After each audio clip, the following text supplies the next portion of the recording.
마음쉼표 이야기관에 오신 구독자 여러분 환영합니다. 오늘은 산골 노처녀가 17년 동안 키운 아기가 알고 보지 모두가 숨겨온 충격적 진실의 주인공이었던 이야기를 들려드릴까 합니다. 저는 평생 결혼도 못하고 혼자 살아온 산골 노처녀였습니다. 어릴 때부터 도시의 번잡함보다는 산골의 조용함이 좋았고 결혼이나 남자의 관심보다는 혼자만의 삶과 자연 속 생활이 편하게 느껴졌습니다. 그러나 세월이 흐르면서 주변에서는 하나둘 결혼 이야기가 들려왔고 저는 자연스럽게 외로움과 소외감을 느끼게 되었습니다.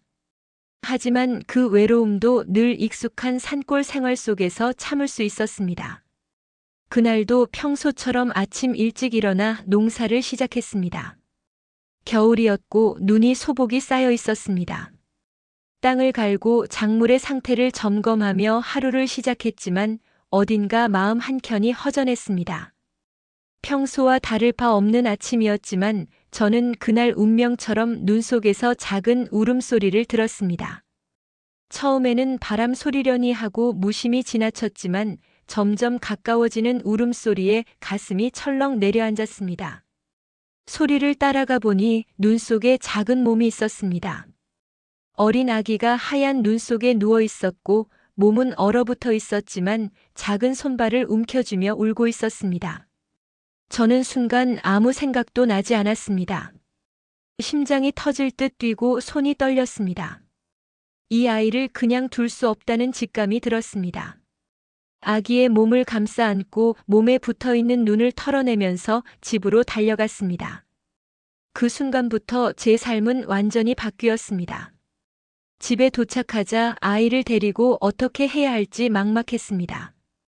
우선 따뜻하게 몸을 녹여주고 젖은 옷을 벗기고 담요로 감쌌습니다. 아기는 계속 울었지만 제 품 안에서 조금씩 안정을 찾는 듯 했습니다. 그 순간 저는 깨달았습니다. 이 아이를 지켜야 한다. 어떤 일이 있어도 지켜야 한다. 처음에는 주변 이웃에게 도움을 요청할까도 고민했습니다. 하지만 산골 특유의 조용하고 폐쇄적인 분위기 때문에 저를 바라보는 시선이 곱지 않을 것이란 생각이 들었습니다. 실제로 몇몇 이웃들은 이 사실을 알게 되자 수군거리기 시작했습니다. 왜 혼자 애를 키우려 하냐, 혼자 힘으로는 절대 안 된다. 이제 저 아가 엄마 없이 큰다니 하는 말들이 들려왔습니다. 저는 마음속으로 답했습니다. 상관없다. 이 아이는 내가 지킨다. 그 아이와 함께한 첫날 밤은 길고도 긴 시간이었습니다. 아이가 울 때마다 저는 몸을 돌려 품에 안고 흔들었습니다. 얼어붙은 작은 손가락과 발가락을 만지며 제발 무사히 자라라라고 속으로 기도했습니다. 그리고 그날 밤 아기가 잠든 모습을 보며 결심했습니다. 내가 선택한 길, 그것이 아무리 외롭고 힘들더라도 끝까지 가야 한다고. 다음 날부터 제 일상은 완전히 바뀌었습니다. 농사일과 집안일 사이사이 아이를 돌보는 일은 쉽지 않았습니다. 하지만 저는 포기하지 않았습니다. 아이가 안전하게 자랄 수 있도록 먹이고 입히고 따뜻하게 해주며 하루하루를 보냈습니다. 음식이 부족할 때는 제 밥을 나누어 주었고 추운 날에는 몸을 덮어주었습니다. 작은 일 하나하나가 아이의 생명과 연결되어 있었기 때문에 매 순간 신중할 수밖에 없었습니다. 시간이 흐르면서 아이는 제 삶의 전부가 되었습니다. 혼자였던 산골 생활에 활력이 생겼고 매일 아기의 웃음과 울음에 마음이 흔들렸습니다. 어느 날 아기가 제 손을 잡고 웃는 모습을 보며 생각했습니다. 나는 이제 이 아이 없이는 살 수 없겠구나. 그리고 그 순간 모든 외로움과 공허함이 사라졌습니다. 그 시절 저는 종종 미래를 걱정했습니다. 아이가 자라면서 어떤 문제를 마주할지, 외부 사람들과 어떤 갈등이 생길지 두려웠습니다. 하지만 그보다 더 큰 두려움은 이 아이를 잃는 것이었습니다. 눈 속에서 처음 발견했을 때 느낀 그 심장 쿵쾅거림, 그리고 품에 안았을 때 느낀 따뜻함과 안도감은 결코 잊을 수 없었습니다. 17년이라는 긴 시간이 흐르기 전 저는 이미 마음속으로 다짐했습니다. 이 아이를 지키고 사랑하며 세상의 어떤 시선에도 흔들리지 않고 키울 것이라고. 주변 사람들의 수군거림이나 경멸 섞인 시선은 더 이상 두려움이 아니었습니다. 이 아이의 안전과 행복이 가장 중요했고 그 무엇도 그것을 막을 수 없었습니다. 그렇게 저는 아이와 함께 산골 생활을 시작했습니다. 작은 집, 좁은 방, 그리고 부족한 생활 환경이었지만 사랑만큼은 충분했습니다. 매일 아기에게 말을 걸고 안아주고 같이 걸으며 시간을 보내며 저는 깨달았습니다. 외로운 노처녀의 삶이라고 생각했던 제 인생이 이제부터는 온전히 이 아이와 함께하는 새로운 삶이라는 것을. 그리고 그 순간 저는 몰랐습니다.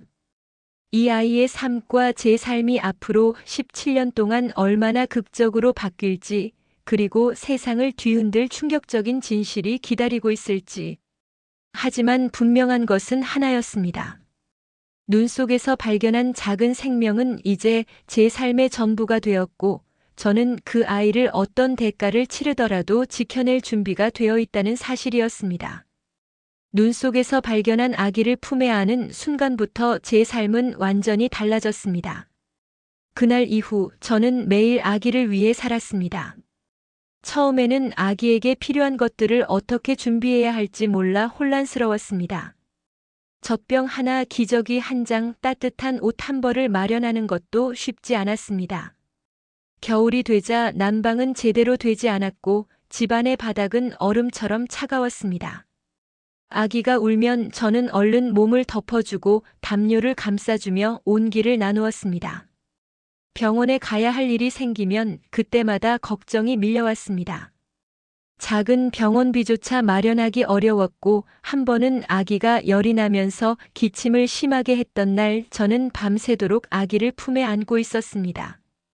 손끝으로 아기의 이마를 짚어보며 체온을 확인하고 간신히 약을 구해 먹였지만 잠시라도 아프게 두었다는 죄책감은 쉽게 사라지지 않았습니다. 그때마다 이 아이를 지켜야 한다는 결심이 저를 붙잡았습니다. 산골 생활은 단조롭지만 아기와 함께하는 시간은 결코 단조롭지 않았습니다.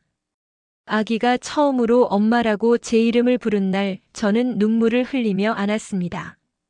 그 한마디가 제 삶을 의미 있게 만들었고 모든 고생이 눈 녹듯 사라졌습니다. 눈 속에서 발견했을 때의 차가운 공포와 불안은 사라지고 그 자리에 아기의 따뜻한 웃음과 작은 손길이 들어왔습니다. 아기가 걷기 시작하고 말을 배우기 시작하면서 제 하루는 완전히 바뀌었습니다. 집안일과 농사일 사이사이 아기가 여기저기 뛰어다니고 장난감을 던지며 웃는 모습을 지켜보는 시간이 가장 행복했습니다. 때로는 아기가 넘어지거나 다칠까봐 조바심이 났지만 그런 순간조차 저에게는 소중한 기억이 되었습니다. 저는 아기에게 매 순간 관심을 쏟으며 하루하루를 살아갔습니다. 주변 사람들의 시선은 여전히 따가웠습니다. 왜 혼자 애를 키우려 하냐? 어차피 저 아가 큰 일 못한다. 바보 같은 여자라는 수군거림이 들렸지만 저는 신경 쓰지 않았습니다. 오히려 그 시선들이 저를 더 단단하게 만들었습니다. 사람들의 평가보다 중요한 것은 아기가 건강하게 자라는 것, 안전하게 웃으며 하루를 보내는 것이었습니다. 아기가 조금씩 자라면서 저는 아이와 함께 많은 것을 배우고 경험했습니다. 작은 텃밭에서 함께 채소를 심고 산책하며 꽃을 관찰하고 계절의 변화를 몸으로 느끼는 시간이었습니다. 아기는 모든 것에 호기심을 보였고 저도 아이에게 배우는 것이 많았습니다. 단순히 먹이고 입히는 것을 넘어 아기와 함께 세상을 배우고 이해하는 과정이 저에게는 큰 행복이었습니다. 하지만 그 시절이 항상 순탄했던 것은 아니었습니다. 겨울이면 난방이 부족해 아기가 감기에 걸릴까 걱정해야 했고 때로는 먹을 것이 부족해 제가 먼저 굶어야 할 때도 있었습니다. 농사일이 잘 안 되어 수확이 적을 때는 생활비를 마련하기 위해 온몸이 아파도 일을 해야 했습니다. 그런 고생 속에서도 아기가 웃으며 제 손을 잡고 엄마 같이 가요라고 말할 때마다 모든 피로가 사라졌습니다. 아기가 말과 글을 배우면서 저는 아기가 점점 똑똑해지는 것을 느꼈습니다. 주변 아이들과는 다르게 이해력이 빠르고 질문이 많았습니다. 엄마, 왜 하늘은 파래요? 엄마, 저 사람들은 왜 저렇게 말해요? 라며 세상을 궁금해하고 관찰하는 모습은 놀라웠습니다. 저는 그럴 때마다 아이의 질문에 최선을 다해 답했습니다. 하지만 때로는 답할 수 없는 질문도 많았고, 그럴 때마다 제가 얼마나 무지했는지를 깨닫게 되었습니다. 산골에서 홀로 아이를 키운다는 것은 결코 쉽지 않았습니다.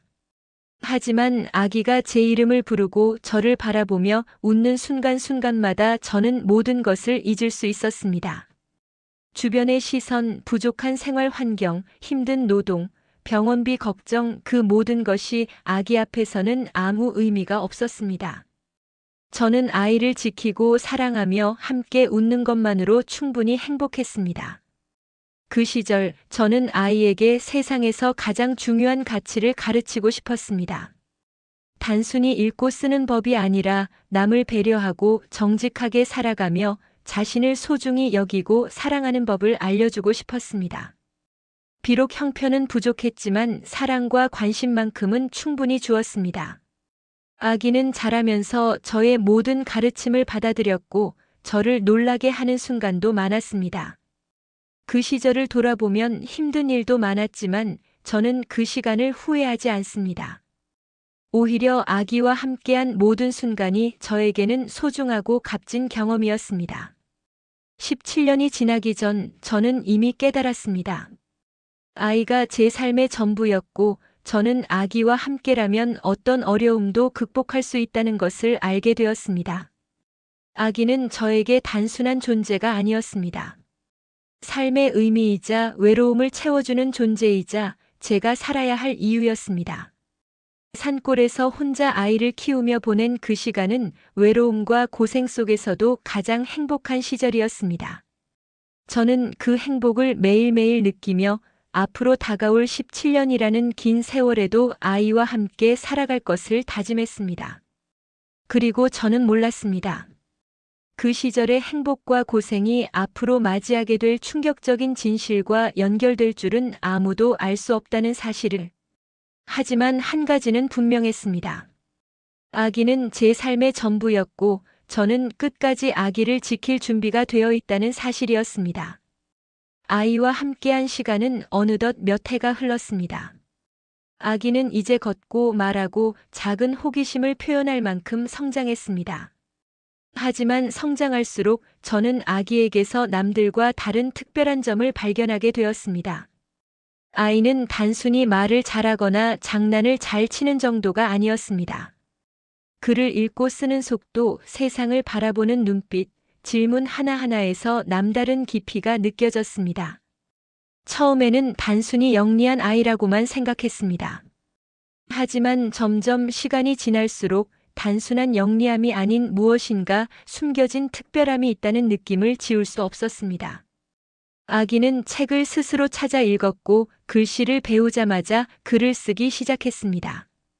단순한 단어가 아니라 생각을 담은 문장을 능숙하게 적어 내려가는 모습을 보고 저는 놀람과 함께 걱정을 느꼈습니다. 이 아이가 정말 우리 아기 맞나? 저는 혼자 이렇게 중얼거렸습니다. 아기의 지능과 표현력, 이해력은 일반적인 또래 아이들과 비교할 수 없을 만큼 뛰어났습니다. 동네 아이들과 함께 놀아도 아기는 쉽게 적응했고, 때로는 친구들이 이해하지 못하는 문제를 아기가 스스로 해결하기도 했습니다. 이 모습을 지켜보면서 저는 처음으로 아기의 과거에 대한 의문을 품게 되었습니다. 주변 사람들의 반응도 심상치 않았습니다. 이웃들은 아이를 볼 때마다 놀라움을 감추지 못했습니다. 도대체 어디서 이런 아이가 나왔냐? 보통 아이가 아닌 것 같아라는 말들을 듣곤 했습니다. 때로는 지나가던 사람이 우리 집 마루에 앉아 있는 아이를 바라보며 작은 탄식을 내뱉는 모습도 보았습니다. 사람들의 시선은 점점 저에게도 압박으로 다가왔습니다. 하지만 저는 아기를 지키고 싶은 마음이 더 강했기에 겉으로는 평온한 척하며 아이와 함께 지냈습니다. 아이와 함께 책을 읽고 그림을 그리고 자연을 관찰하며 보내던 시간 속에서도 저는 끊임없이 궁금했습니다. 혹시 이 아이의 과거에는 우리가 모르는 중요한 일이 숨겨져 있는 것은 아닐까? 아기의 질문 하나에도 제가 마음을 졸이며 답을 준비해야 했습니다. 때로는 아기가 묻는 질문이 제 상상조차 넘는 것이어서 저는 대답을 피하거나 돌려서 말할 때도 있었습니다. 하루는 아기가 저에게 물었습니다. 엄마, 나는 왜 여기 있는 거예요? 저는 순간 멈칫했습니다.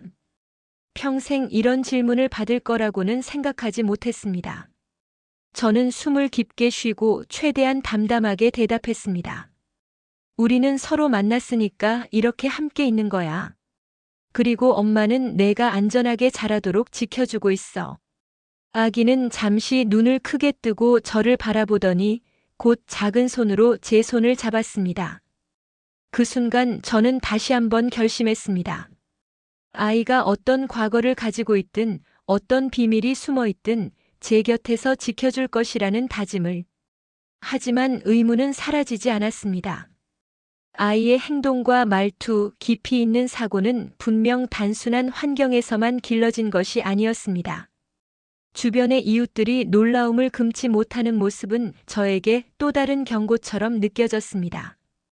단순한 천재적 능력 이상의 무엇인가, 혹은 숨겨진 과거가 있는 것이 틀림없다고 직감했습니다. 아이가 학교에 입학할 나이가 되었을 때 저는 더욱 복잡한 감정을 느꼈습니다. 학교 교사들도 아이를 관찰하며 놀라움을 표했고 다른 학부모들은 흥미와 경계심을 동시에 보였습니다. 몇몇 교사는 저에게 조심스럽게 말했습니다. 정말 특별한 아이네요. 혹시 출생에 대한 기록이나 가족 이야기를 아시나요? 그 질문에 저는 아무 말도 할 수 없었습니다. 아기를 발견한 순간부터 지금까지 저는 아기의 과거에 대해 아무도 모르게 지켜왔습니다.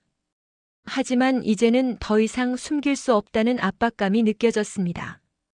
그러던 중 아기가 스스로 글을 쓰기 시작하면서 저는 더욱 놀랐습니다. 단순한 글쓰기가 아니었습니다.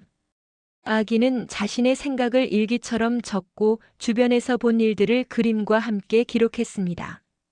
그 내용에는 제가 모르는 사실, 제가 알지 못했던 단어, 그리고 아이의 감정이 세밀하게 담겨 있었습니다. 읽으면서 저는 경악했습니다.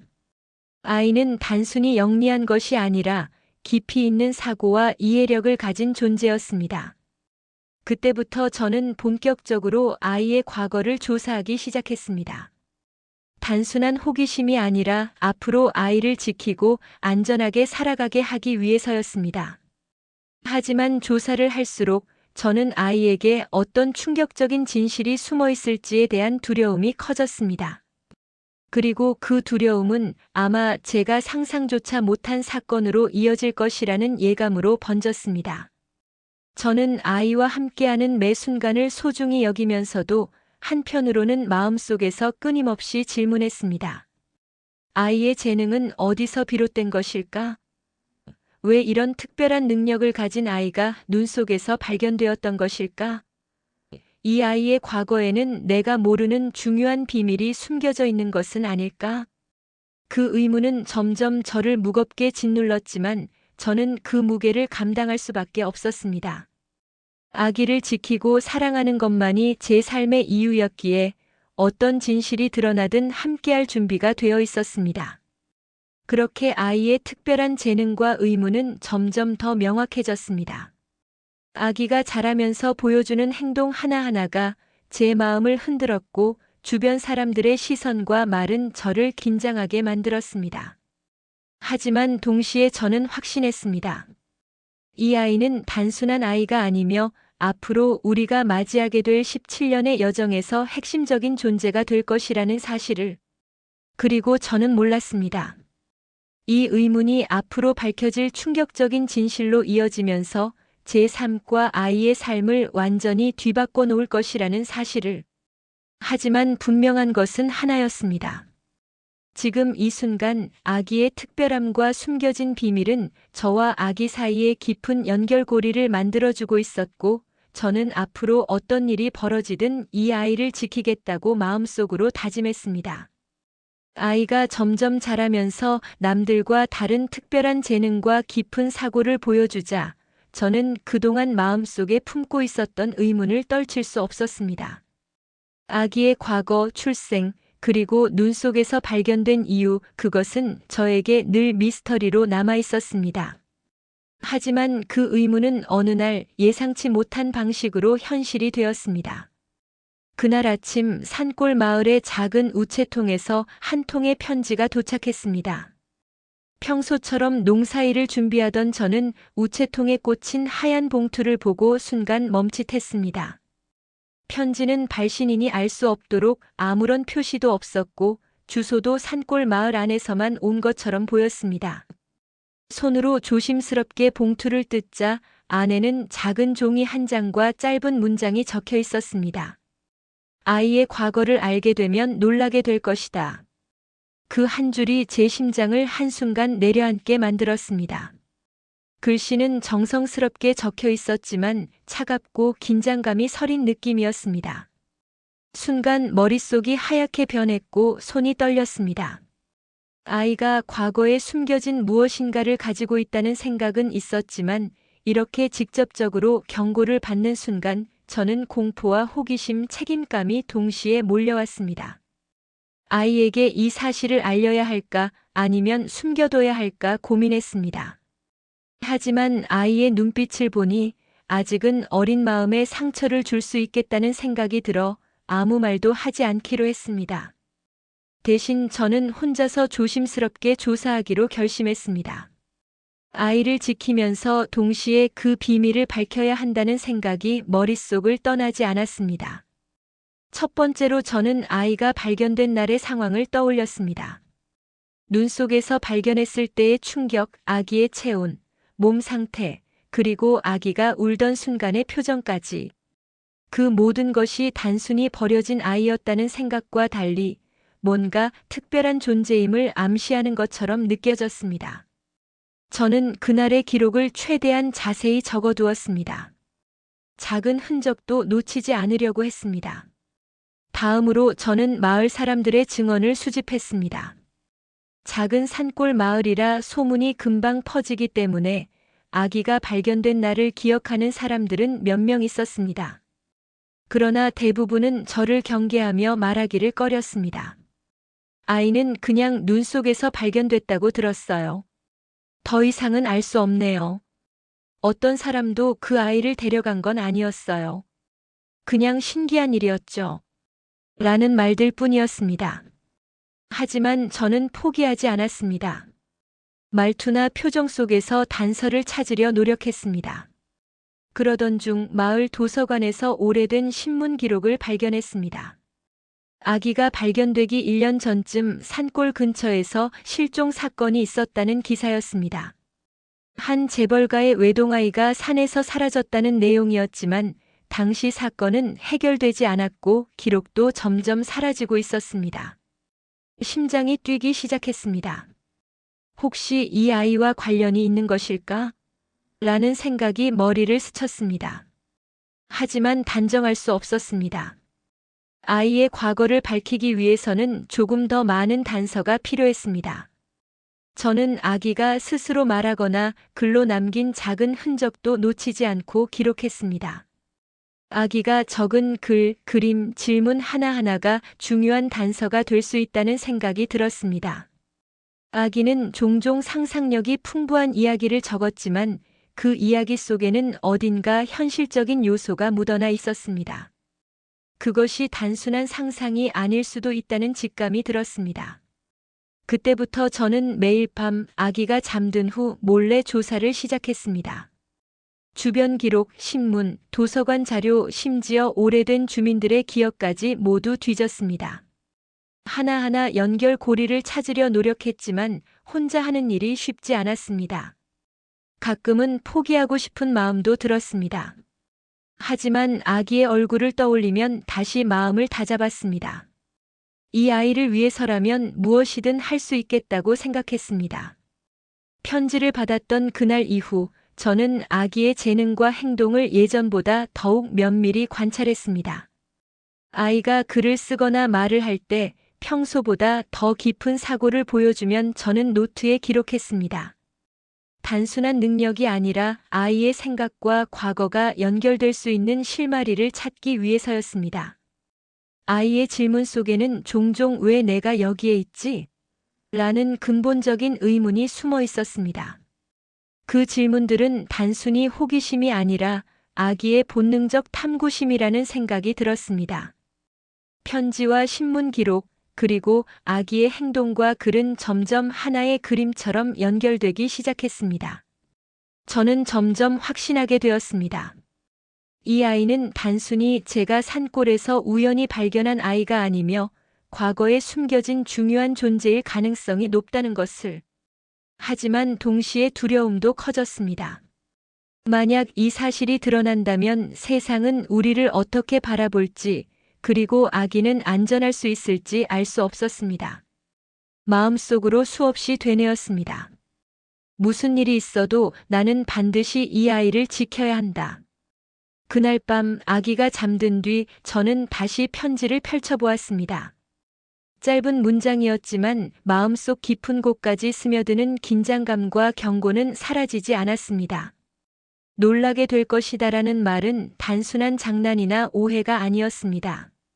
분명히 아이의 과거에는 숨겨진 진실이 있으며 그것이 곧 드러날 것이라는 신호였습니다. 저는 눈을 감고 속으로 다짐했습니다. 어떤 일이 있어도 그 진실을 밝혀내고 아기를 지키겠다고. 그때부터 저와 아이의 삶은 새로운 국면으로 접어들었습니다.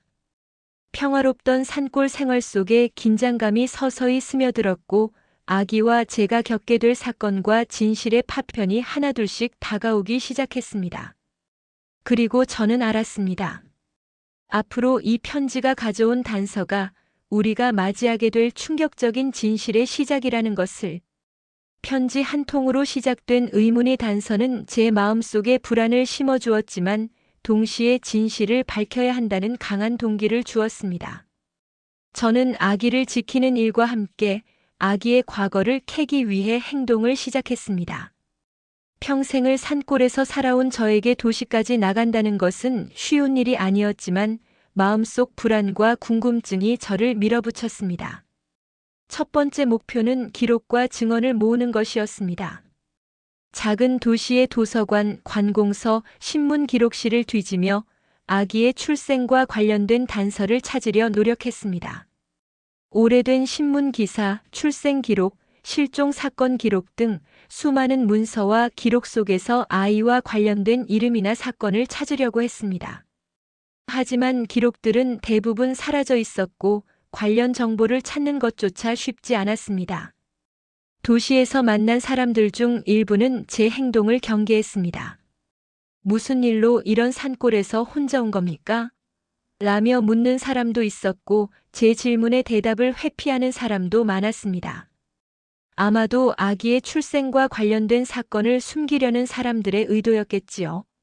저는 그들의 눈빛과 말투에서 긴장을 느꼈지만 포기하지 않았습니다.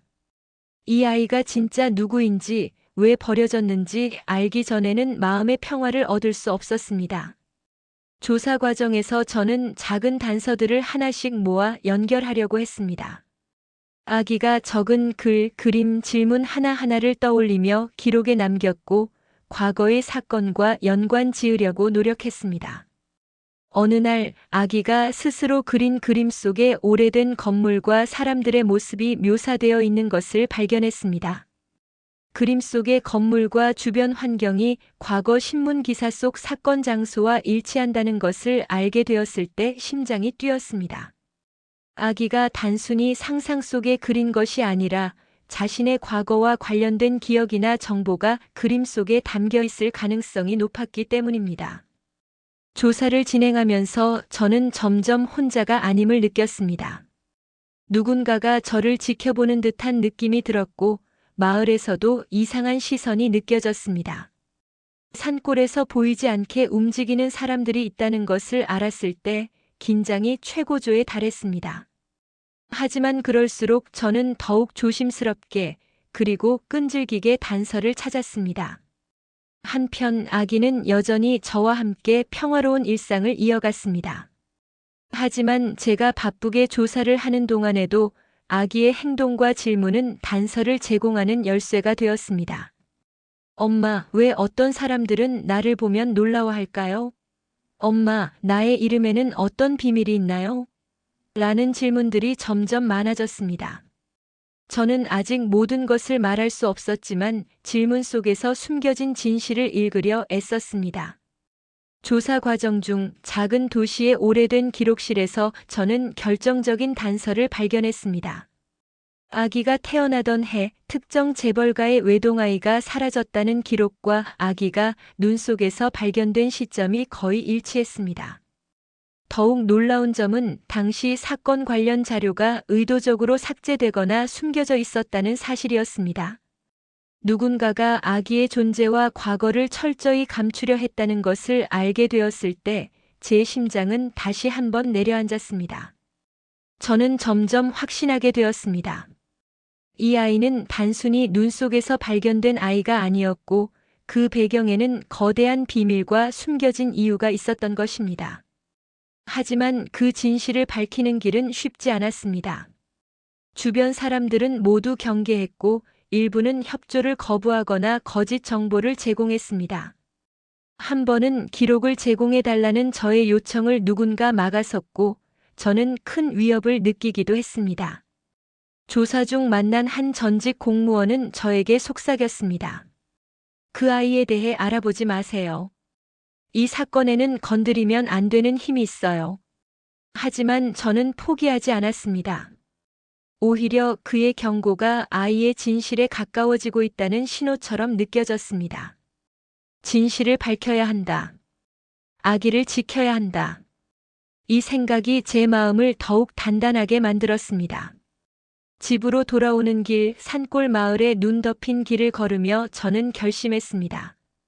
앞으로 어떤 일이 있더라도 저는 이 아이의 안전을 최우선으로 지킬 것이고 숨겨진 과거와 진실도 반드시 밝혀낼 것이라고. 이제 조사를 멈춘다면 아이는 평생 자신의 과거와 정체를 모른 채 살아가야 할지도 모릅니다. 저는 그것을 받아들일 수 없었습니다.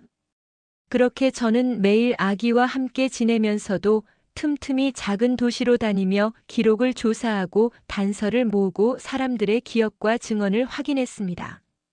조사 과정에서 얻은 작은 조각들은 점점 하나의 그림처럼 맞춰졌고 그 그림 속에서 아기의 과거와 정체에 대한 실마리가 서서히 드러나기 시작했습니다. 하지만 동시에 저는 알았습니다.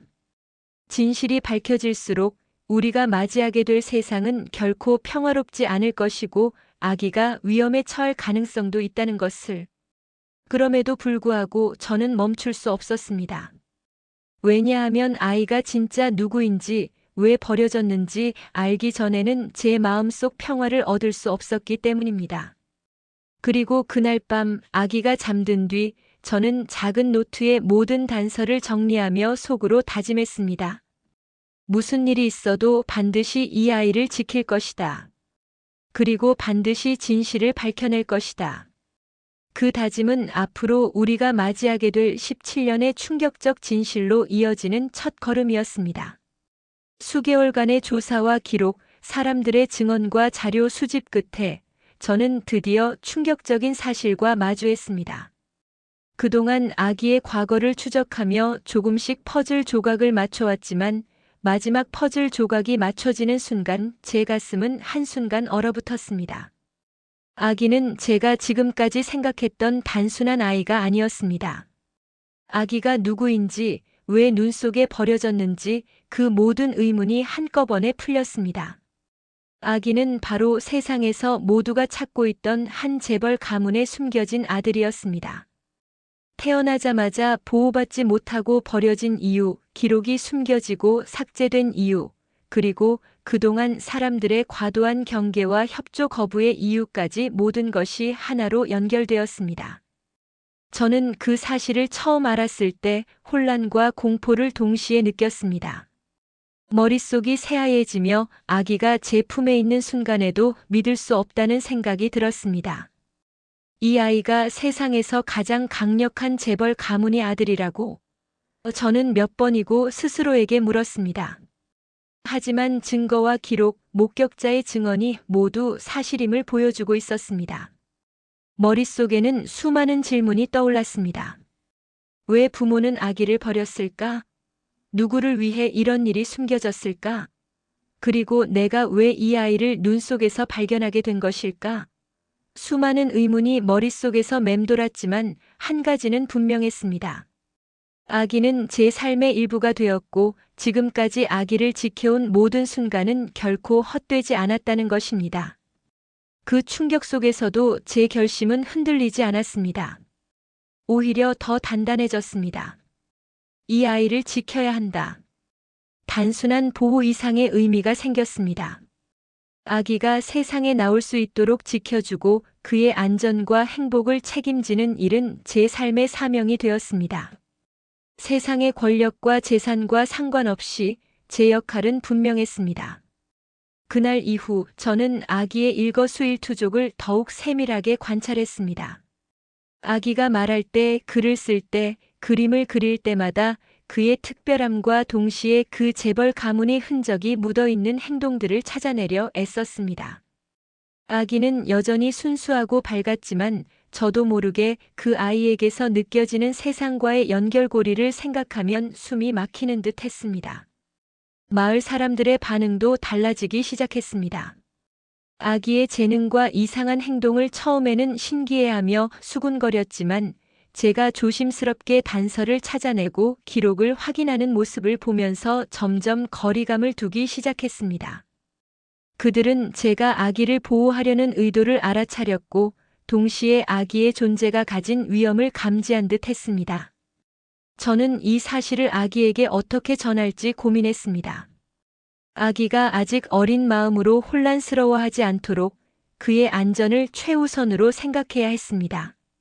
하지만 마음 한켠에서는 아기가 자신의 정체와 과거를 알게 되었을 때 느낄 충격과 혼란도 걱정되었습니다. 저는 속으로 수없이 다짐했습니다. 언젠가 밝혀야 할 진실이지만 지금은 안전하게 사랑과 보호 속에서 자라게 해야 한다. 조사를 이어가는 동안 아기의 출생과 관련된 더 많은 단서가 하나둘 나타났습니다. 오래된 기록 속 부모의 이름, 사건을 덮은 인물들, 숨겨진 서류 등은 모두 아기가 단순한 아이가 아님을 보여주고 있었습니다. 저는 그 자료들을 하나씩 정리하며 아기가 맞이하게 될 미래를 예측했습니다. 동시에 그 미래가 얼마나 위험할 수 있는지도 깨달았습니다. 하지만 아기를 지키겠다는 제 결심은 흔들리지 않았습니다. 오히려 확고해졌습니다. 세상은 그의 출생과 재산 그리고 재벌 가문과 관련된 사실을 알게 된다면 아기는 많은 관심과 위험에 노출될 수 있습니다. 하지만 저는 그 위험으로부터 아기를 보호할 수 있는 유일한 존재라는 것을 알았습니다. 집으로 돌아오는 길, 눈 덮인 산길을 걷는 동안 저는 마음속으로 다짐했습니다. 이 아이가 누구인지, 어디에서 왔는지, 어떤 비밀을 가진 존재인지 알게 되었지만 나는 반드시 아기를 지킬 것이다. 세상이 아무리 위협적이더라도 내 손으로 지켜낼 것이다. 그 결심은 단순한 모성의 이상의 것이었습니다. 17년 동안 함께한 세월, 눈 속에서 발견한 순간부터 시작된 운명, 그리고 그동안 모은 모든 단서와 증거는 저를 단단하게 만들었습니다. 이제 저는 알고 있었습니다. 앞으로 어떤 사건이 다가오더라도 아기를 지키고 진실을 밝혀낼 준비가 되어 있다는 것을. 그리고 저는 몰랐습니다. 이 발견이 앞으로 다가올 충격적인 사건과 세상을 뒤흔들 진실의 서막에 불과하다는 것을. 하지만 한 가지는 확실했습니다. 아기는 제 삶의 전부였고 저는 이 아이를 지켜내는 수호자가 되겠다는 결심을 단단히 했습니다. 아기의 정체를 확인한 순간부터 저희 삶은 이전과 전혀 다른 국면으로 접어들었습니다. 평화롭던 산골 생활은 점차 긴장감 속에 휘말렸고 어느새 세상 전체가 우리를 주목하고 있다는 사실을 느낄 수 있었습니다. 재벌 가문과 언론은 아기가 산골에 있다는 사실을 파악하고 끊임없이 저희 위치와 생활을 추적하기 시작했습니다. 처음에는 단순한 소문과 추측 정도였습니다. 몇몇 기자들이 마을을 방문해 아기와 관련된 이야기를 수집하려 했고, 심지어 재벌 가문의 일부 관계자들이 직접 산골 근처까지 탐문을 시작했습니다. 그들은 아기가 지금까지 숨겨져 있었다는 사실에 큰 흥미를 보였고 저희를 찾아내겠다는 의지를 숨기지 않았습니다. 저는 그들의 발걸음을 느낄 때마다 가슴이 철렁 내려앉았습니다. 저는 아기를 보호하기 위해 일상생활 속 작은 변화들을 시작했습니다. 집 주변에 흔적을 남기지 않기 위해 길을 바꾸고 외출할 때마다 가능한 한 외부인의 시선을 피했습니다.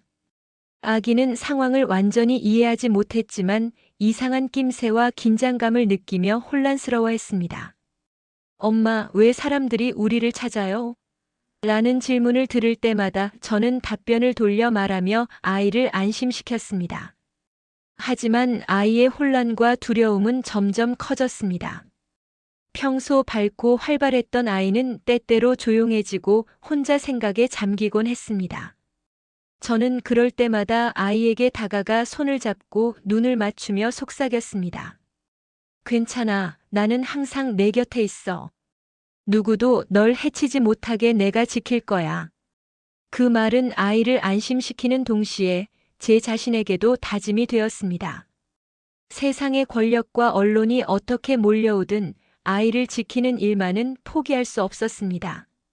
세상이 우리를 주목하면서 사람들의 진심과 탐욕도 점점 명확해졌습니다. 일부는 순수한 관심과 호기심으로 우리를 도왔지만 또 다른 일부는 탐욕과 권력을 위해 접근했습니다. 한 마을 주민은 저에게 조심스럽게 속삭였습니다. 조심하세요. 저 재벌가 사람들은 단순히 아기를 찾는 게 아니에요. 뭔가 더 큰 목적이 있어요. 그 말은 맞았습니다. 재벌 가문과 주변 인물들은 아기의 안전보다 자신의 목적 달성에만 관심이 있었습니다. 사람들의 배신과 탐욕을 목격하면서 저는 누구를 믿어야 할지 점점 조심하게 되었습니다. 그 과정에서 저는 신뢰와 사랑이 얼마나 강력한 힘인지 깨닫게 되었습니다. 아기는 17년 동안 저와 쌓아온 신뢰 덕분에 혼란 속에서도 저를 의지하고 믿었습니다. 제가 곁에 있으면 두려움 속에서도 마음의 안정을 찾았고, 저는 그 모습을 보며 다시 한번 아기를 지켜야 한다는 결심을 굳혔습니다. 한 번은 재벌 가문의 관계자가 직접 산골까지 찾아왔습니다. 긴장된 순간 그 사람은 저에게 협박 섞인 질문을 던졌습니다. 아기를 내놓으면 너희 삶에 아무 일도 없을 거야. 하지만 거부한다면 내 삶은 상상하기 어려운 상황이 될 거다. 그 말은 분명 위협이었지만 저는 흔들리지 않았습니다. 아기를 안전하게 지키는 것만이 제 목표였고 그 어떤 협박에도 흔들리지 않겠다고 마음속으로 다짐했습니다. 언론 또한 끊임없이 접근했습니다.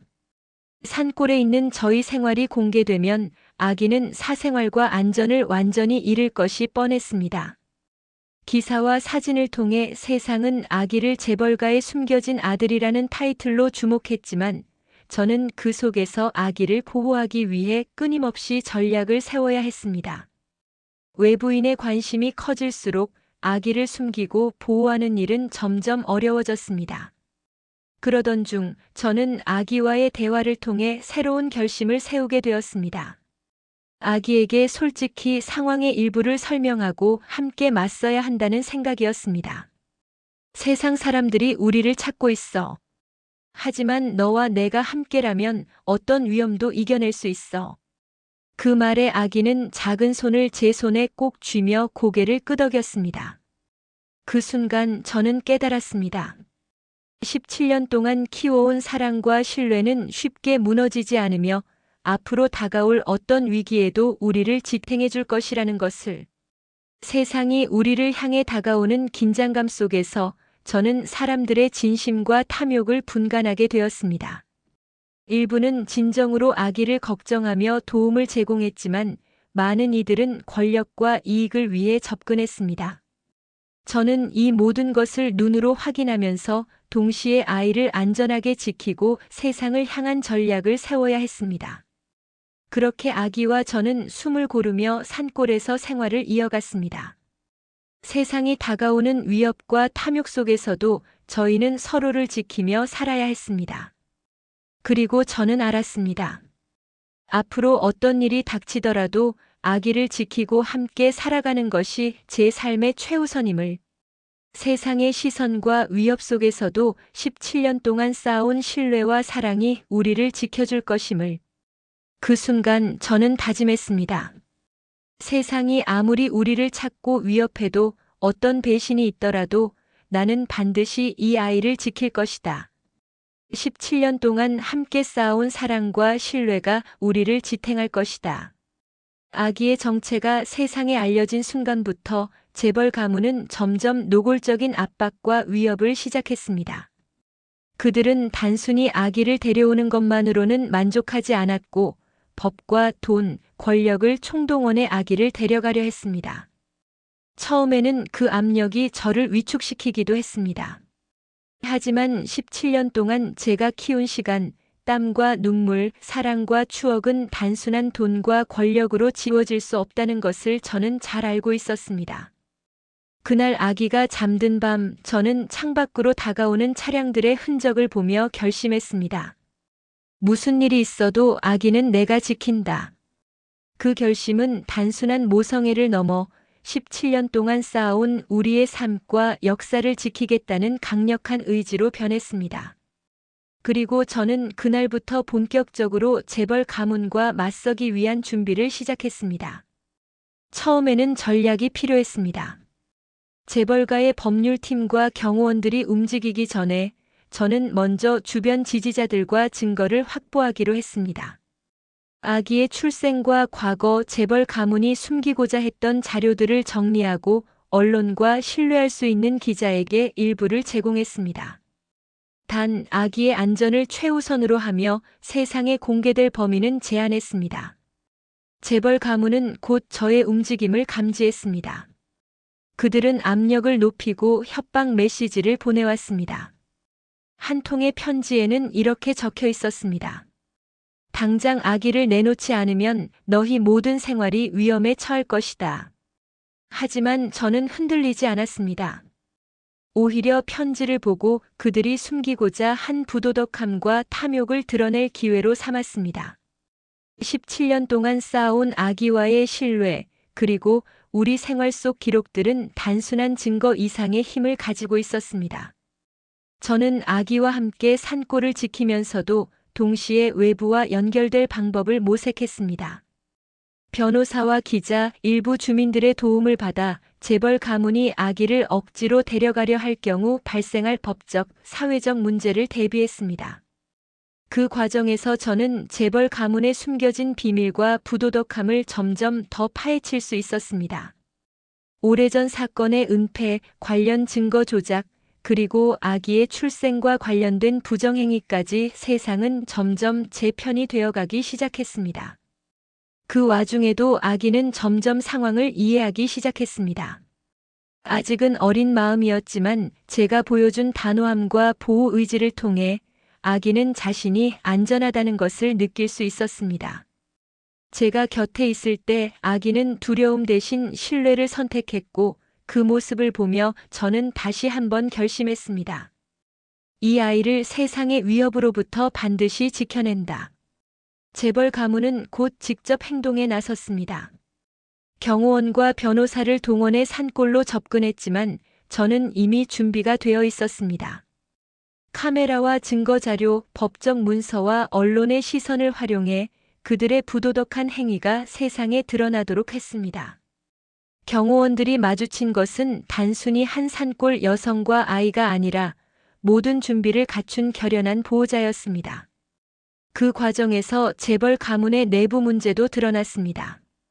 세상에 알려지지 않았던 불법적 거래, 은폐된 사건, 그리고 아기를 둘러싼 가족 간의 권력 다툼이 하나씩 밝혀졌습니다.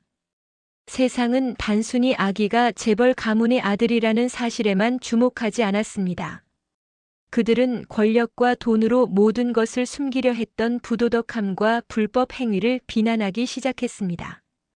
언론과 여론이 저의 편으로 돌아서면서 재벌 가문은 점점 압박을 받기 시작했습니다. 협박과 압력은 오히려 역효과를 불러왔고 세상의 관심은 아기의 안전과 저의 결단력에 집중되었습니다. 저는 이 순간을 놓치지 않고 아기를 안전하게 지키는 동시에 재벌 가문이 감추려 했던 진실을 세상에 알렸습니다. 결국 재벌 가문은 아기를 데려가는데 실패했습니다. 그 과정에서 드러난 부도덕함과 탐욕은 세상에 충격을 주었고 저와 아기는 산골에서의 평화를 어느 정도 되찾을 수 있었습니다. 그 과정에서 저는 다시 한번 깨달았습니다. 법과 돈으로는 결코 지울 수 없는 것이 있다는 것을. 그것은 바로 17년 동안 쌓아온 사랑과 추억, 그리고 신뢰였습니다. 아기는 이제 저를 완전히 믿었고 저 역시 아기를 지키겠다는 결심이 흔들리지 않았습니다. 세상이 아무리 우리를 위협하고 탐욕과 배신이 몰려와도 17년 동안 함께한 시간과 사랑이 우리를 지탱했습니다. 저는 그 힘으로 앞으로 다가올 어떤 위기에도 아기를 지킬 수 있을 것이라는 확신을 가졌습니다. 그날 밤 아기가 잠든 후 저는 창밖을 바라보며 속으로 다짐했습니다.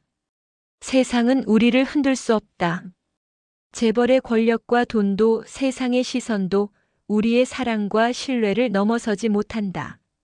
나는 반드시 이 아이를 지킬 것이다.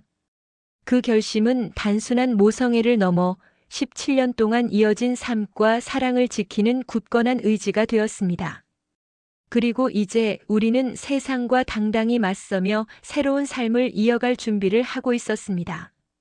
재벌 가문과의 맞서기 이후 우리의 삶은 더 이상 예전처럼 조용하지 않았습니다. 세상은 아기의 정체와 관련된 뉴스로 들끓었고 사람들은 17년 동안 제가 키운 아이의 존재와 그 과정을 눈여겨보기 시작했습니다. 아기는 이제 단순한 산골의 아이가 아니라 세상의 관심 속에서 살아야 하는 존재가 되었습니다. 하지만 무엇보다 중요한 것은 아기가 자신이 누구인지 이해하고 받아들이기 시작했다는 사실이었습니다. 저는 아기에게 천천히 하지만 솔직하게 모든 사실을 알려주기로 마음먹었습니다. 한동안은 단순히 보호자와 아이로만 살아왔지만 이제는 아기가 스스로 자신의 정체를 받아들이고 앞으로 나아가야 하는 시점이었기 때문입니다. 아기가 방 안에 앉아 저를 바라보는 순간 저는 깊은 숨을 들이마시며 말했습니다. 이제 내가 누구인지, 왜 눈 속에 버려졌는지, 그리고 그동안 숨겨져 있었던 진실을 이야기해 줄게. 처음 아기는 눈을 크게 뜨고 믿을 수 없다는 듯 저를 바라보았습니다.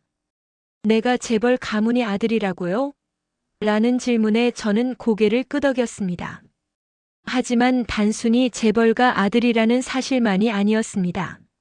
아기를 버린 이후 재벌 가문 내부에 숨겨진 부도덕함, 그리고 사건이 은폐될 수밖에 없었던 배경까지 하나씩 설명했습니다. 설명을 이어가는 동안 아기는 혼란과 분노, 슬픔과 이해가 섞인 표정을 지었습니다. 하지만 저는 아이의 손을 꼭 잡고 말했습니다. 내가 지금 느끼는 감정 모두 자연스러운 거야. 하지만 나는 내가 누구인지와 상관없이 언제나 너를 지켜왔고 앞으로도 지킬 거야. 그 말에 아기는 잠시 침묵했지만 이내 눈가가 촉촉해졌습니다. 17년 동안 쌓아온 신뢰와 사랑은 아무리 충격적인 진실이라도 아기가 받아들일 수 있는 힘이 되었습니다. 그 과정에서 저는 세상과도 마주했습니다. 언론은 재벌 가문의 부도덕함과 숨겨진 사건을 보도했고 사람들은 저와 아기가 겪은 고난과 노력을 보며 지지를 보내기 시작했습니다. 17년 동안 산골에서 홀로 아이를 키운 이야기는 단순한 뉴스가 아니라 감동과 존경의 대상으로 퍼졌습니다. 그때 저는 깨달았습니다.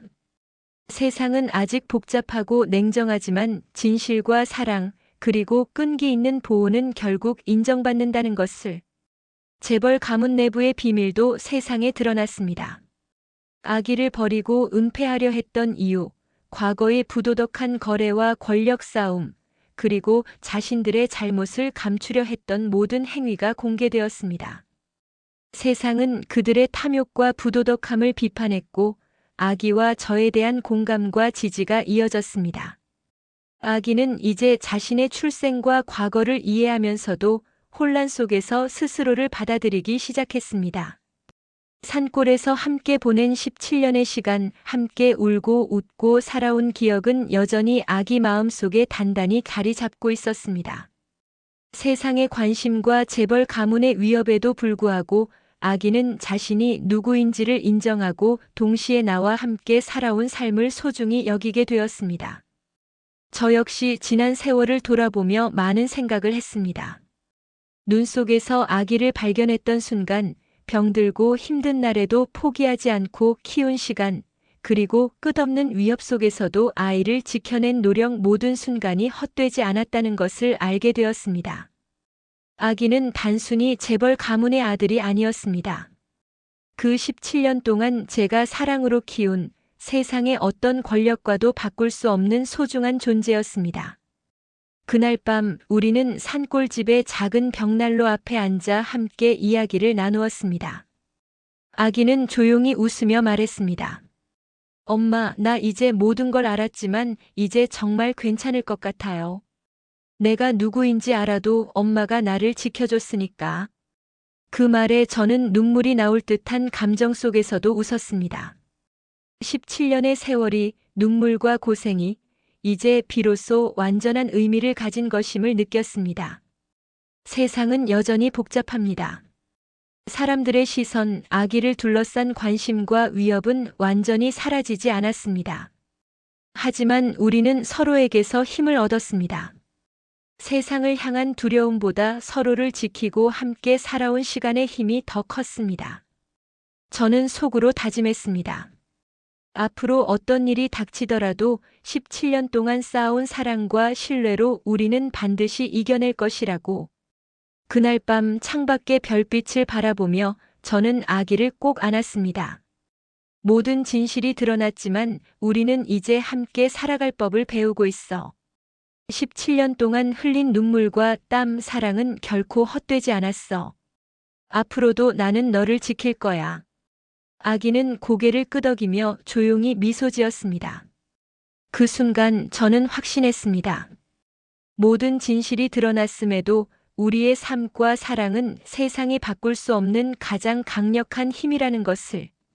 모든 진실이 드러난 뒤에도 세상은 쉽게 조용해지지 않았습니다.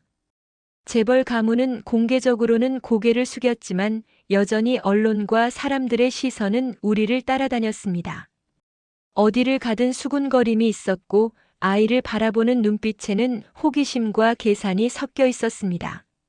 하지만 저는 더 이상 두렵지 않았습니다. 17년 동안 눈 속에서 데려온 그 아이를 키워오며 저는 이미 세상에서 가장 단단한 사람이 되어 있었기 때문입니다. 아이와 저는 다시 산골로 돌아왔습니다. 모든 것이 시작된 그곳, 아무도 우리를 신경 쓰지 않던 곳, 눈과 바람과 흙 냄새 속에서 하루하루를 살아가던 그 자리였습니다. 사람들은 왜 도망치듯 산골로 돌아가냐고 물었습니다. 더 좋은 환경도 더 많은 기회도 있는데 왜 그러냐고 했습니다. 하지만 저는 알고 있었습니다. 행복은 조건이 아니라 관계라는 것을. 그리고 아이 역시 그 사실을 이미 알고 있었습니다. 산골의 집은 예전과 크게 달라지지 않았습니다. 낡은 마루, 삐걱거리는 문, 겨울이면 손이 얼던 부엌. 하지만 그 공간에는 이전보다 훨씬 단단한 공기가 흐르고 있었습니다. 아이도 이제는 제 눈높이를 훌쩍 넘긴 청년이 되어 있었습니다. 그러나 여전히 아침이면 제가 차려준 밥을 말없이 먹고 밤이면 조용히 불을 끄며 먼저 주무세요라고 말하던 아이였습니다. 재벌 가문에서 정식으로 연락이 온 적도 있었습니다. 법적으로 보호를 약속하겠다, 지원을 아끼지 않겠다는 말이었습니다. 그 말을 들은 아이는 잠시 침묵하다가 제 손을 잡고 말했습니다. 저는 여기서 살겠습니다. 제가 누구인지보다 누가 저를 키웠는지가 더 중요합니다. 그 말을 듣는 순간 저는 평생 쌓아왔던 모든 고생이 한순간에 보상받는 느낌이 들었습니다. 눈 속에서 아이를 안고 내려오던 그날, 병원비가 없어 밤새 아이를 안고 울던 날들, 사람들의 손가락질과 조롱을 견디던 시간들. 그 모든 순간이 그 한마디로 의미를 가졌습니다. 세상은 여전히 우리를 완전히 놓아주지 않았습니다. 가끔 기자가 찾아왔고 가끔 재벌 가문과 관련된 이야기가 다시 떠올랐습니다. 하지만 우리는 흔들리지 않았습니다.